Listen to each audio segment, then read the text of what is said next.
এই তুই কি খাবি? বলো তরকারি। তরকারি খাবি? তরকারি টেস্ট করে দেখবি কেমন হচ্ছে রান্না।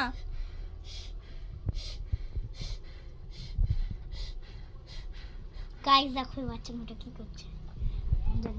নাও খাও, খেয়ে বলো কেমন।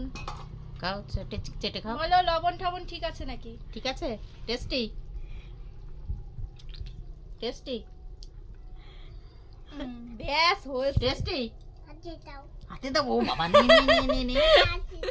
হাতে আচ্ছা, আলু দিচ্ছে, দাঁড়াও। একটা বাইরে থেকে একটা বাটি নিয়ে আয়। আচ্ছা, এই যে আলু দিচ্ছি। তোর এত ভালো লেগেছে মাম্মা? আলু দিচ্ছি এই যে। ঠাম্মির রান্না ভালো? ভালো ঠাম্মির রান্না? ভালো? হ্যাঁ। তাই? খুব টেস্টি। হাতে হাতে এই যে বাটি আনুক দিচ্ছি। ও বাটি বাটি আনতে পাচ্ছে না, গেছে। তুই জানা ও পায় নাকি। দাঁড়াও বাটি নিয়ে। তুমি কি খাবে? আলু?